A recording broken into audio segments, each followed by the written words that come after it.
नमस्ते साथीहरु, यस जोक्सियर tips YouTube च्यानलमा तपाईहरुलाई हार्दिक स्वागत गर्न चाहन्छु। आज पनि म नयाँ भिडियोको साथमा उपस्थित भएको छु।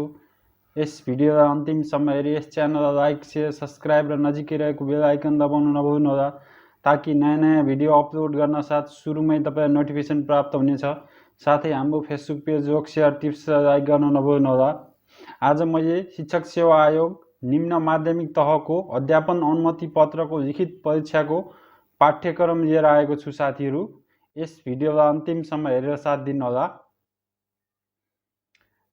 यसमा साथीहरु पूर्णाङ्क 100 हुन्छ भने उत्तीर्णाङ्क चाहिँ 50 हुन्छ। समय 1 घण्टा।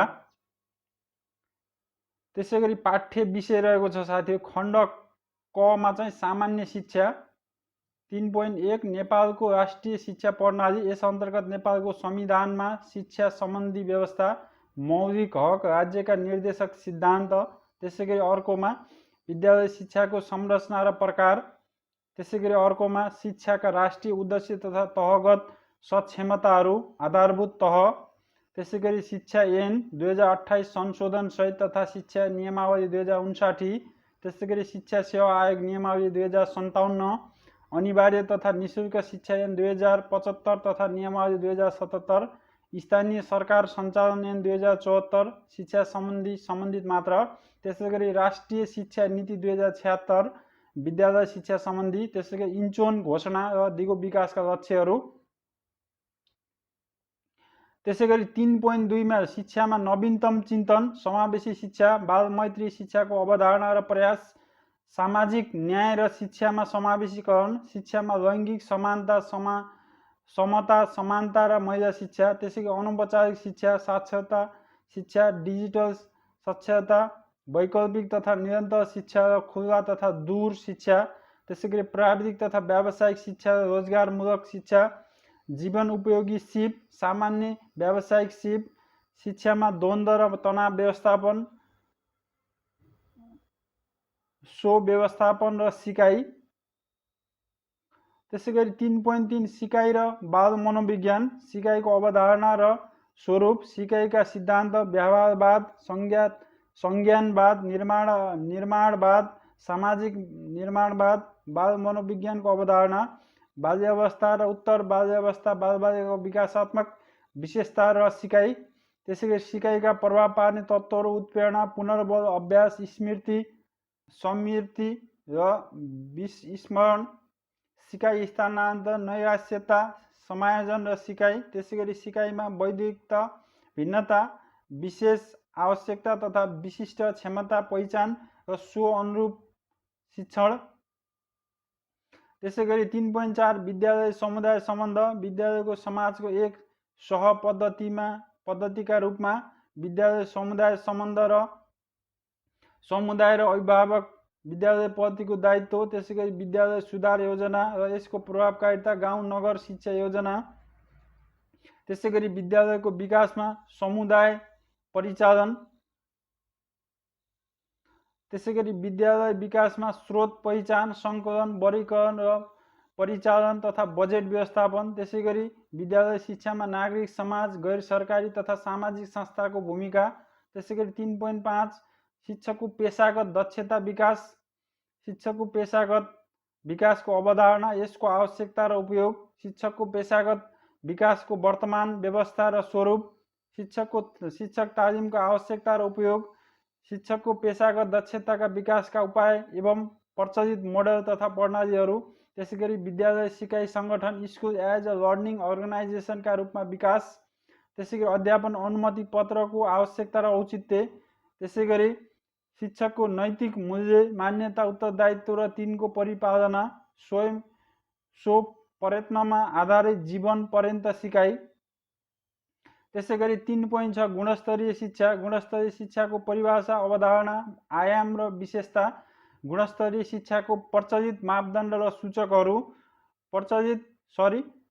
विद्यालय शिक्षाको गुणस्तर सुधार तथा शैक्षिक नीति तथा कार्यक्रमहरू, विद्यालय शिक्षामा शैक्षिक गुणस्तर अभिवृद्धि हुनु नसक्नुका कारण र गुणस्तर सुधारका उपायहरू, गुणस्तरीय शिक्षाको विकासमा शिक्षक, अभिभावक, समुदाय र विद्यार्थीको भूमिका, त्यसैगरी खण्ड ख रहेको छ शैक्षिक व्यवस्थापन र शिक्षण प्रक्रिया, त्यसैगरी खण्ड ख शैक्षिक व्यवस्थापन र शिक्षण प्रक्रिया 3.7 शैक्षिक सुशासन र नेतृत्व।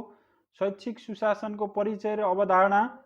शैक्षिक सुशासनमा नागरिक बडापत्र, उजुरी र गुनासो व्यवस्थापन, विद्यालयको अभियोग व्यवस्थापन र प्रयोग, नेतृत्वको अवधारणा र प्रकार, आवश्यक सिपहरू, नेतृत्व विकास र प्रयोगमा विद्यालय व्यवस्थापन समिति, शिक्षक विद्यार्थीको भूमिका।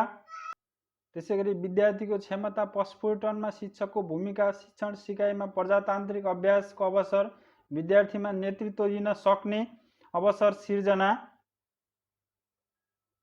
त्यसैगरी विद्यार्थीमा भएको बहुप्रतिभाको खोज, सो व्यवस्थापन, आत्मचिन्तन र आत्ममूल्याङ्कनको वातावरण निर्माण, योजना, कक्षा कोठाको व्यवस्थापनको अवधारणा र अभ्यास, विशेषता, प्रयोगको अवस्था तथा ध्यान दिनुपर्ने कुराहरू, बसाइ व्यवस्थापन, सिकाइ सामग्रीको सङ्कलन तथा प्रयोग, भित्तीय सामग्री उपयोग, कक्षा कोठाको अन्तर्क्रिया, अवधारणा र प्रयोग, कक्षा कोठामा प्रभावकारी सञ्चार, पूर्व ज्ञानको परीक्षण, विद्यार्थी क्रियाशीलता, प्रश्नको सिप, निर्देशन सिप, विद्यार्थी परामर्श, बुझाइ सिपको परीक्षण र सुधारात्मक परीक्षण। त्यसैगरी शैक्षणिक योजना र तिनको उपयोग, कक्षा शिक्षण, विषय शिक्षण, मिश्रित शिक्षण, सिकाइका लागि वार्षिक, साप्ताहिक, एकाइ र दैनिक पाठ योजना निर्माण र प्रयोग, शिक्षक विद्यार्थी तथा विद्यार्थी सम्बन्ध, सामाजिक, सांस्कृतिक तथा भाषिक विविधताको व्यवस्थापन, सह र अतिरिक्त क्रियाकलापको योजना तथा व्यवस्थापन। त्यसैगरी 3.9 पाठ्यक्रम तथा विद्यार्थी सहायता प्रणाली, पाठ्यक्रमको अवधारणा, विकास र सम्बन्धित तहको पाठ्यक्रमको अध्ययन, राष्ट्रिय पाठ्यक्रम प्रारूप 2076, स्थानीय पाठ्यक्रम, मातृभाषा सिकाइको पाठ्यक्रम, अवधारणा, निर्माण प्रक्रिया, विद्यमान अभ्यास र कार्यान्वयनमा आइपरेका समस्याहरू, पाठ्यक्रममा आधारित शिक्षण सिकाइ, पाठ्यपुस्तकको परिचय, विशेषता र अङ्गहरू, शिक्षणमा पाठ्यक्रम, पाठ्यपुस्तकका अन्तर्सम्बन्ध, शिक्षण निर्देशिका, यसको प्रभावकारी प्रयोग, पाठ्य सामग्री र स्रोत सामग्रीहरूको सङ्कलन, निर्माण, तयारी र प्रयोग र भण्डारण, पुस्तकालयको अवधारणा, यसको समुचित प्रयोग। त्यसैगरी 3.10 शैक्षिक विधि र शैक्षणिक प्रक्रिया, शिक्षण विधिको अवधारणा र प्रकार, शिक्षण सिकाइमा नवप्रवर्धन, आलोचनात्मक चेत, सृजनशीलता, शैक्षणिक योजना र तिनको प्रयोग, आधुनिक शिक्षण रणनीतिहरू, परियोजना कार्य, क्षेत्र कार्य, समालोचनात्मक चिन्तन विधि, समस्या समाधान विधि र सिकाइमा प्रयोग, महामारी तथा विपदको समयमा शिक्षण सिकाइमा निरन्तरता। त्यसैगरी 3.11 विद्यार्थी मूल्याङ्कनको अवधारणा, उद्देश्य र महत्त्व, शिक्षणमा निर्माणात्मक र निर्णयात्मक मूल्याङ्कनको उपयोग, शिक्षण निर्मित र स्तरीय परीक्षा, विशिष्टीकरण तालिका निर्माण र उपयोग, विद्यालय शिक्षामा लेटर ग्रेडिङ पद्धति, अवधारणा, अभ्यास, समस्या र प्रभावकारिताको उपायहरू, परीक्षा र मूल्याङ्कनका साधन र तरिकाहरू, शिक्षणमा निरन्तर मूल्याङ्कन प्रणाली र यसको उपयोग, शिक्षण तहमा लिइने परीक्षाको सञ्चालन, व्यवस्थापन र प्रमाणीकरण, विद्यालय मूल्याङ्कनका अभ्यासहरू। त्यसैगरी 3.12 मा शिक्षण सिकाइमा अनुसन्धान र प्रयोग, अनुसन्धान, परिचय, उद्देश्य र प्रकार तथा विद्यालय शिक्षामा अनुसन्धानको आवश्यकता, कार्यमूलक अनुसन्धानको अवधारणा, प्रक्रिया र प्रयोग, कक्षा कोठाभित्र सम्बन्धित विषय, शिक्षणमा समस्याको पहिचान, अनुसन्धानका निष्कर्षहरूको शिक्षण सिकाइमा उपयोग, घटना अध्ययन, परिचय, प्रक्रिया र प्रतिवेदन। त्यसैगरी 3.13 सूचना तथा सञ्चार प्रविधि, शिक्षण सिकाइमा सूचना सञ्चार प्रविधिको आवश्यकता र प्रयोग, शिक्षण सिकाइमा कम्प्युटर, इन्टरनेट, बौद्धिक परीक्षण र गणितीय सक्षमता, शाब्दिक बौद्धिक परीक्षण, शब्द ज्ञान परीक्षण, समरूपता, शाब्दिक वर्गीकरण, श्रेणीक्रम समस्या, छुटेका सङ्ख्याहरू पुरा गर्ने, भिन्न दशमलव, प्रतिशत नाफा नोक्सान, प्रतिशत अनुपात नाफा नोक्सान। त्यसैगरी 4.1 मा विशिष्टीकरण तालिका रहेको छ साथीहरू। यसबाट खण्ड क सामान्य शिक्षा, 1 बाट नेपालको राष्ट्रिय शिक्षा प्रणाली ज्ञान तथा बोध तह, 2 सिपको प्रयोग तह, 1 उच्च दक्षता तह, 1 गरी जम्मा प्रश्न संख्या प्रति प्रश्न 2 अङ्क 4 वटा क्वेसन आउँछ साथीहरू। त्यसै गरी 2 मा शिक्षामा नवीनतम चिन्तन ज्ञान तथा बोध तह 2, सिपको प्रयोग तह 1, त्यसै उच्च दक्षता तह 1 गरी 6 वटा प्रश्न आउँछ साथीहरू। यो 3 को समेत लगाएर सिकाइ र बाल मनोविज्ञान ज्ञान तथा बोध तह 1, सिपको प्रयोग तह 1, उच्च दक्षता तह 1 गरी 6 वटा प्रति प्रश्न 2 अङ्क भार। त्यसै गरी 4 मा रहेको छ विद्यालय समुदाय सम्बन्ध ज्ञान तथा बोध तह 1, सिपको प्रयोग तह 1, उच्च दक्षता तह 1 गरी जम्मा 3 प्रश्न, प्रत्येक प्रश्नको 2 अङ्क भार। त्यसै गरी 5 शिक्षकको पेशागत दक्षता र विकास, यो पनि ज्ञान र बोध तह 1, सिपको प्रयोग तह 1, उच्च दक्षता तह 1 गरी जम्मा 3 वटा प्रश्न।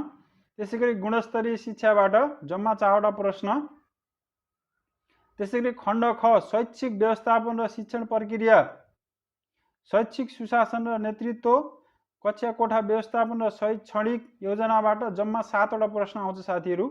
त्यसै गरी पाठ्यक्रम तथा विद्यार्थी सहायता प्रणालीबाट जम्मा 5 वटा। त्यसै गरी शिक्षण विधि र शैक्षणिक प्रक्रियाबाट, त्यसै गरी विद्यार्थी मूल्याङ्कनबाट जम्मा 7 वटा।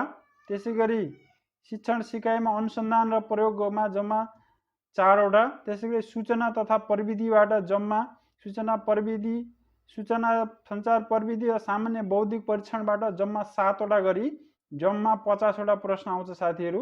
प्रत्येक प्रश्नको 2 अङ्क भार। यहाँ भनेको छ 1 मा परीक्षा प्रणाली वस्तुगत हुनेछ साथीहरू। वस्तुगत परीक्षामा प्रति प्रश्न 2 अङ्कका दरले 50 वटा प्रश्न सोध्ने छन्।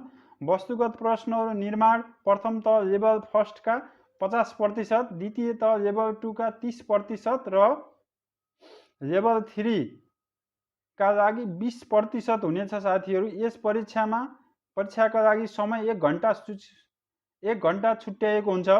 वस्तुगत बहुवैकल्पिक मल्टिपल चोइस प्रश्नहरूको सही उत्तर दिएमा प्रत्येक उत्तर बापत 2 अङ्क प्राप्त गर्नेछ। त्यसै गरी 5 मा यस पाठ्यक्रममा परेका ऐन नियम कानुन नीति तथा कार्यक्रमहरू परीक्षाको मितिभन्दा 3 महिना अगाडिसम्म संशोधन गरिएका, हटाइएका अथवा थप गरिएकालाई पाठ्यक्रममा परेको मानिनेछ। त्यसै गरी यो चाहिँ पाठ्यक्रम 2078 चैत्र 2 गतेदेखि आगामी परीक्षामा लागू हुनेछ साथीहरू। यो चाहिँ निम्न माध्यमिक तहको लाइसेन्सको लागि पाठ्यक्रम रहेको थियो साथीहरू। आजको भिडियोमा यति नै साथीहरू। यस्तै नयाँ भिडियो हेर्नको लागि यस च्यानललाई सब्स्क्राइब गर्नुहोला र नजिकै रहेको बेल आइकन दबाउन नभुल्नुहोला, ताकि नयाँ भिडियो अपलोड गर्न साथ सुरुमै तपाईलाई नोटिफिकेसन प्राप्त हुनेछ। साथै हाम्रो फेसबुक पेज होक्सिया टिप्स लाइक गर्न नभुल्नुहोला। भिडियो कस्तो लागेको छ कमेन्ट बक्समा कमेन्ट गर्नुहोला। तपाईहरुको एक लाइक, एक सब्स्क्राइब आगामी दिनहरूमा यस्तै नयाँ भिडियो बनाउन हौसला प्रदान गर्नेछ। धन्यवाद।